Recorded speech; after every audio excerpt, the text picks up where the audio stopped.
ನಮಸ್ಕಾರ ಸ್ನೇಹಿತರೆ, ನಮ್ಮ ಚಾನೆಲ್ಗೆ ಸ್ವಾಗತ. ಇದು ನಮ್ಮ ಜ್ಯೋತಿರ್ಲಿಂಗ ಯಾತ್ರೆಯ 3ನೆಯ ಭಾಗ.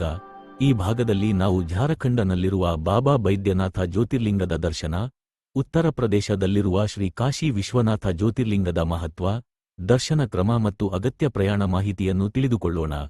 ಈ ಯಾತ್ರೆಯ ಸಂಪೂರ್ಣ ಮಾಹಿತಿಗಾಗಿ ಈ ವಿಡಿಯೋವನ್ನು ಕೊನೆಯವರೆಗೂ ತಪ್ಪದೆ ನೋಡಿ. ಇದು ನಮ್ಮ 11 ಜ್ಯೋತಿರ್ಲಿಂಗ ಯಾತ್ರೆಯ 3ನೆಯ ಭಾಗ.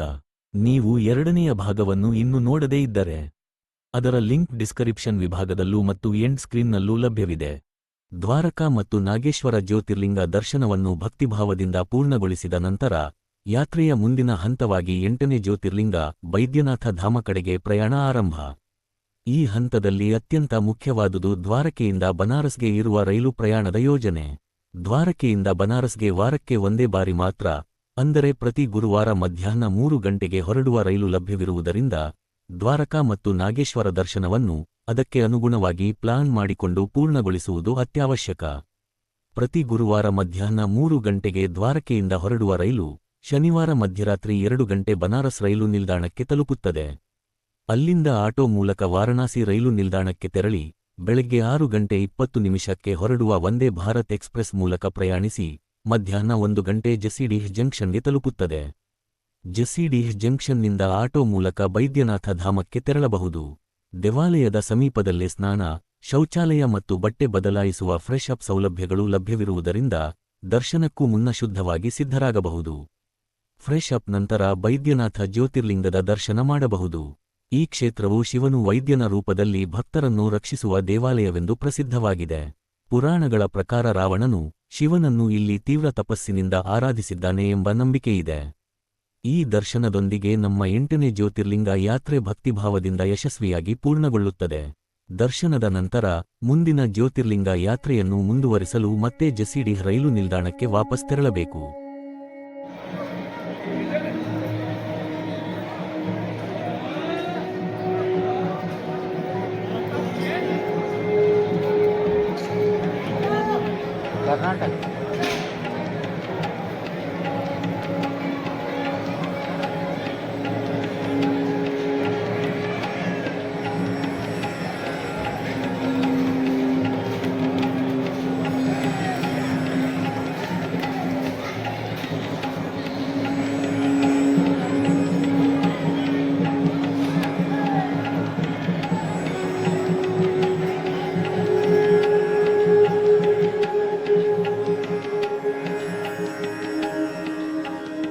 ಬೈದ್ಯನಾಥ ಧಾಮ ಜ್ಯೋತಿರ್ಲಿಂಗದ ದರ್ಶನವನ್ನು ಭಕ್ತಿಭಾವದಿಂದ ಸಂಜೆ 8 ಗಂಟೆಯೊಳಗೆ ಅಥವಾ ಅದಕ್ಕೂ ಮೊದಲು ಪೂರ್ಣಗೊಳಿಸಿದ ನಂತರ ನಮ್ಮ 8ನೇ ಜ್ಯೋತಿರ್ಲಿಂಗ ಯಾತ್ರೆ ಯಶಸ್ವಿಯಾಗಿ ಸಂಪನ್ನವಾಗುತ್ತದೆ. ದರ್ಶನ ಮುಗಿದ ಕೂಡಲೇ ಮುಂದಿನ ಹಂತವಾದ 9ನೇ ಜ್ಯೋತಿರ್ಲಿಂಗ ಕಾಶಿ ವಿಶ್ವನಾಥ ಧಾಮ ಯಾತ್ರೆಗೆ ಸಿದ್ಧತೆ ಆರಂಭ. ಬೈದ್ಯನಾಥ ಧಾಮದಿಂದ ಆಟೋ ಮೂಲಕ ಮತ್ತೆ ಜಸಿಡೀಹ್ ರೈಲು ನಿಲ್ದಾಣಕ್ಕೆ ವಾಪಸ್ ತೆರಳಬೇಕು. ಇಲ್ಲಿ ಗಮನಿಸಬೇಕಾದ ಮಹತ್ವದ ಮಾಹಿತಿ ಎಂದರೆ ಜಸಿಡೀಹ್ ಅಥವಾ ದೇವಘರ್ನಿಂದ ರಾತ್ರಿ ನೇರವಾಗಿ ವಾರಣಾಸಿಗೆ ಹೋಗುವ ರೈಲು ಕೇವಲ ಒಂದೇ ಲಭ್ಯವಿದ್ದು ಅದು ರಾತ್ರಿ 11ಕ್ಕೆ ಹೊರಡುತ್ತದೆ. ಆದರೆ ಪ್ರಯಾಣವನ್ನು ಸುಲಭಗೊಳಿಸಲು ದೀನ್ ದಯಾಳ್ ಉಪಾಧ್ಯಾಯ ಜಂಕ್ಷನ್ DDU ಮೂಲಕ ಪ್ರಯಾಣಿಸುವುದು ಉತ್ತಮ ಆಯ್ಕೆ. ಜಸಿಡೀಹ್ನಿಂದ DDU ಕಡೆಗೆ ರಾತ್ರಿ 8ರ ನಂತರ 3 ರಿಂದ 5 ರೈಲುಗಳು ಲಭ್ಯವಿರುವುದರಿಂದ ಸಂಪರ್ಕ ಹೆಚ್ಚು ಅನುಕೂಲಕರವಾಗುತ್ತದೆ. ಆದರೆ ರೈಲು ವೇಳಾಪಟ್ಟಿ ಮತ್ತು ಸಮಯಗಳು ಬದಲಾಗುವ ಸಾಧ್ಯತೆ ಇರುವುದರಿಂದ ಪ್ರಯಾಣಕ್ಕೆ ಮುನ್ನ ಅಧಿಕೃತ ಶೆಡ್ಯೂಲ್ ಮತ್ತು ಟೈಮಿಂಗ್ ಪರಿಶೀಲಿಸುವುದು ಅತ್ಯಂತ ಅಗತ್ಯ. ರಾತ್ರಿ ರೈಲು ಪ್ರಯಾಣದ ನಂತರ DDU ಜಂಕ್ಷನ್ಗೆ ತಲುಪಿ ಅಲ್ಲಿಂದ ವಾರಣಾಸಿಗೆ ಬಸ್ ಅಥವಾ ಟ್ಯಾಕ್ಸಿ ಮೂಲಕ ಕಾಶಿಗೆ ತಲುಪಿ ಹೋಟೆಲ್ನಲ್ಲಿ ಅಥವಾ ಧರ್ಮಶಾಲೆಗಳಲ್ಲಿ ತಂಗಬಹುದು. ನಂತರ ಫ್ರೆಶ್ ಅಪ್ ಮಾಡಿಕೊಂಡು ಕಾಶಿ ವಿಶ್ವನಾಥ ಜ್ಯೋತಿರ್ಲಿಂಗದ ದರ್ಶನಕ್ಕೆ ತೆರಳಬಹುದು. ಕಾಶಿ ವಿಶ್ವನಾಥ ದರ್ಶನದ ನಂತರ ಸಂಜೆ ಸಮಯದಲ್ಲಿ ಗಂಗಾ ನದಿಯ ತೀರದಲ್ಲಿ ನಡೆಯುವ ಅದ್ಭುತ ಗಂಗಾ ಆರತಿಯನ್ನು ಅನುಭವಿಸಬಹುದು. ದೀಪಗಳ ಪ್ರಕಾಶ, ವೇದ ಮಂತ್ರಗಳ ಘೋಷಣೆ ಮತ್ತು ಶಂಖನಾದದೊಂದಿಗೆ ನಡೆಯುವ ಈ ಗಂಗಾ ಆರತಿ ಭಕ್ತರಿಗೆ ಅಪೂರ್ವ ಆಧ್ಯಾತ್ಮಿಕ ಅನುಭವವನ್ನು ನೀಡುತ್ತದೆ. ಗಂಗಾ ಆರತಿಯ ಜೊತೆಗೆ ಸಮಯ ಲಭ್ಯವಿದ್ದಲ್ಲಿ ವಾರಣಾಸಿಯ ಸ್ಥಳೀಯ ದರ್ಶನ ಸ್ಥಳಗಳನ್ನು ಕೂಡ ನೋಡಬಹುದು. ಅವುಗಳಲ್ಲಿ ಪ್ರಮುಖವಾಗಿ ದಶಾಶ್ವಮೇಧ ಘಾಟ್, ಅಸ್ಸಿ ಘಾಟ್, ಮಾಣಿಕರ್ಣಿಕಾ ಘಾಟ್, ಕಾಲ ಭೈರವ ದೇವಸ್ಥಾನ ಹಾಗೂ ಕಾಶಿಯ ಪುರಾತನ ಗಲ್ಲಿಗಳು ಸೇರಿವೆ.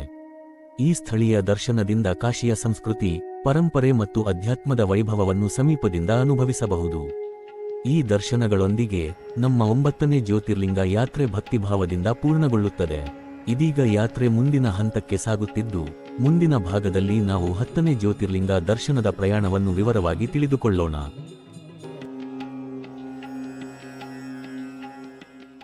ಇದರಿಂದ ಇಂದಿನ ವಿಡಿಯೋವನ್ನು ಇಲ್ಲಿಯೇ ಮುಕ್ತಾಯಗೊಳಿಸುತ್ತಾ, ಮುಂದಿನ ಭಾಗದಲ್ಲಿ ರಾಮೇಶ್ವರಂನ ರಾಮನಾಥ ಸ್ವಾಮಿ ಜ್ಯೋತಿರ್ಲಿಂಗ ಹಾಗೂ ಶ್ರೀಶೈಲ್ನಲ್ಲಿ ಇರುವ ಶ್ರೀ ಮಲ್ಲಿಕಾರ್ಜುನ ಜ್ಯೋತಿರ್ಲಿಂಗಳ ಸಂಪೂರ್ಣ ಮಾಹಿತಿಯೊಂದಿಗೆ ಮತ್ತೆ ಭೇಟಿಯಾಗೋಣ.